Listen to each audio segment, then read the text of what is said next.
ED ने दिल्ली के मंत्री सत्येंद्र जैन को 8 साल पुराने एक फर्जी केस में गिरफ्तार किया है, जिस मामले में एक नहीं, दो नहीं, 7 बार वो ईडी के सामने पेश हो चुके थे।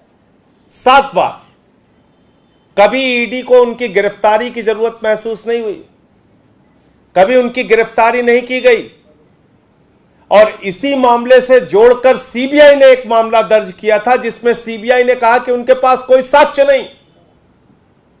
सत्येंद्र जैन को क्लीन चिट दिया, लेकिन जैसे ही सत्येंद्र जैन हिमाचल प्रदेश के इंचार्ज बनाए जाते हैं, वैसे ही भारतीय जनता पार्टी के पेट में दर्द शुरू हो जाता है।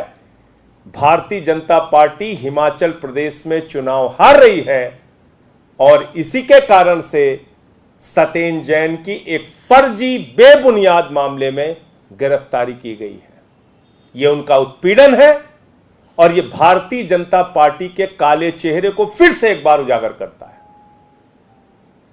ऐसे मामले में जिसमें सीबीआई की क्लीन चिट मिल चुकी है, आय से अधिक संपत्ति का मामला, और आप लोगों ने देखा होगा कि उस समय भी कितनी बड़ी बड़ी बातें भाजपाई चिल्ला चिल्ला के कर रहे थे। तो जांच एजेंसियों के दुरुपयोग का एक बार फिर से मामला सामने आया है। जल्द ही सत्येंद्र जैन छूटकर बाहर आएंगे, क्योंकि यह एक बेबुनियाद, फर्जी, निराधार केस है। इसके साथ साथ मैं यह भी कहना चाहता हूं कि भारतीय जनता पार्टी ऐसे एक नहीं अनेक हथकंडे अपनाएगी, अपना ले। आम आदमी पार्टी हिमाचल प्रदेश का चुनाव मजबूती से लड़ेगी और बीजेपी हिमाचल में हार रही है, उसकी बौखलाहट है और उसी के कारण यह गिरफ्तारी की गई है। इसमें आपके कोई और प्रश्न हो तो मैं और विस्तार से आपको जानकारी दे सकता हूं। तो क्या इस मामले को लेकर आप लोगों को पहले से आशंका थी? देखिए, यह पहली बार नहीं हुआ दिल्ली में। आपको याद होगा, दिल्ली के मुख्यमंत्री के दफ्तर पे सीबीआई का छापा, उप मुख्यमंत्री के घर पे सीबीआई का छापा, हमारे मंत्रियों पे ईडी सीबीआई का छापा, हमारे 34 एमएलए को उठा के गिरफ्तार करके जेल में डाला। आम आदमी पार्टी को उत्पीड़न की एक नहीं 1000 घटनाएं झेलनी और बर्दाश्त करनी पड़ी है भारतीय जनता पार्टी के इस दुर्भावना की राजनीति के कारण, जांच एजेंसियों के दुरुपयोग के कारण। एक नहीं 1000 घटनाएं, और हर घटना में हम पाक साफ निकल के आए। हमारे तमाम विधायकों को कोर्ट ने बरी किया।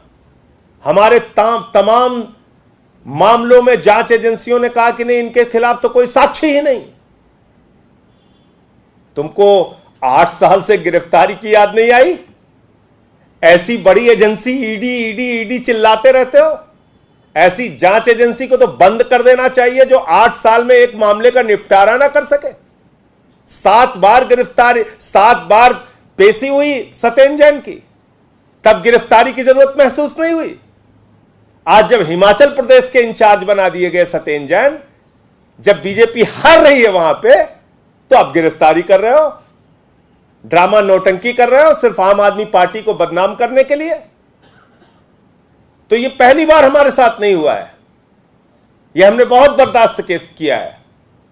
पूरी की पूरी दिल्ली सरकार को पहले दिन से इसी तरह की अरेस्ट, इसी तरह की जांच एजेंसियां लगा के, इसी तरह की उत्पीड़न की कार्रवाई हमारे विधायकों के खिलाफ करके यही किया गया। एक दिन में 9 एफआईआर बाबा जी ने मेरे खिलाफ किया। उत्तर प्रदेश में 9 एफआईआर एक दिन में। राष्ट्रद्रोह का मुकदमा लगाया, 23 एफआईआर लिखी अब तक मेरे खिलाफ। चुनाव लड़ते नहीं हो, चुनाव से भाग जाते हो। हार का डर सताता है तो कुंभकर्ण की नींद से जागते हो।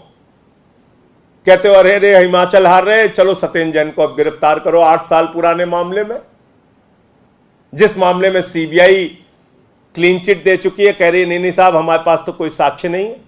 क्या आज ईडी ने सुबह ही इनको बुला लिया था, उसके बाद अचानक से कह दिया आप अरेस्ट? देखिए, मैं यही तो आपसे कह रहा हूं। क्या आपको लगता है कि ऐसी जांच एजेंसी की हिंदुस्तान में कोई जरूरत है जो 8 साल में एक केस का निपटारा ना कर सके? 8 साल लग जाए उसको एक केस का निपटारा करने में। और देश की अपने आप को सबसे बड़ी एजेंसी कहती है ईडी ईडी ईडी।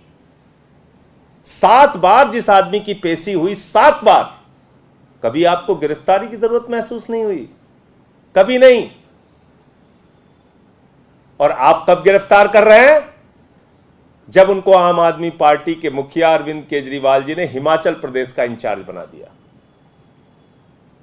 जब उनकी खुद के नेता हिमाचल प्रदेश के शांता कुमार जी आम आदमी पार्टी की तारीफ करने लगे, हमारी कार्यप्रणाली की तारीफ करने लगे, बोले नहीं नहीं नहीं, ये तो ठीक नहीं है, इसी को पकड़ो जो इंचार्ज है। तो आज बुलाया था जांच के लिए, वो गए जांच में शामिल होने, कह दिया हम लोग जग गए हैं, अब चुनाव आ गया है, अब तुम्हें गिरफ्तार करेंगे। तो करिए। हम लोग के साथ पहली बार तो ऐसा हुआ नहीं, बहुत बार हो चुका है। पूछताछ के लिए और क्या उसी दौरान गिरफ्तारी हुई है? आज ही बुलाया था, आज ही बुलाया था, और जांच में बराबर सहयोग किया। 7 बार, मैं बता तो रहा हूं, 7 बार हाजिर हुए ईडी के सामने। 8 साल से ये मामला चल रहा है।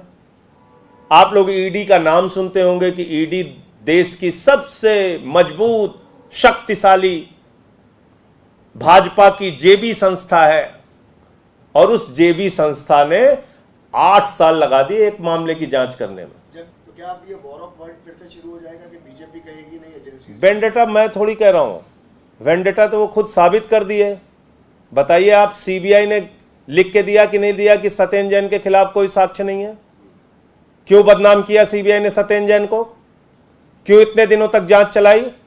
क्यों इतने दिनों तक टीवी चैनल पे सत्येंद्र जैन के खिलाफ खबरें चली? क्यों चली? एक आदमी की जिंदगी खराब कर दी आपने, और आपके लिए तो कुछ नहीं, सब कड़वा कड़वा थू और मीठा मीठा गप। बाद में कह दिया साहब कुछ मिला ही नहीं। एक आदमी का मान मर्दन हो गया, उसकी जिंदगी खराब कर दी आपने, उसके परिवार का जीना हराम कर दिया, और फिर कह दिया नहीं कोई साक्ष्य नहीं है। 8 साल से आप जांच कर रहे हैं, 7 बार आप बुला चुके हैं, 7 बार पेशी करा चुके हैं, आपको कभी गिरफ्तारी की जरूरत नहीं महसूस हुई। आज आप कह रहे हैं नहीं नहीं हम तो गिरफ्तार करेंगे। ये जांच एजेंसी का दुरुपयोग नहीं है तो और क्या है?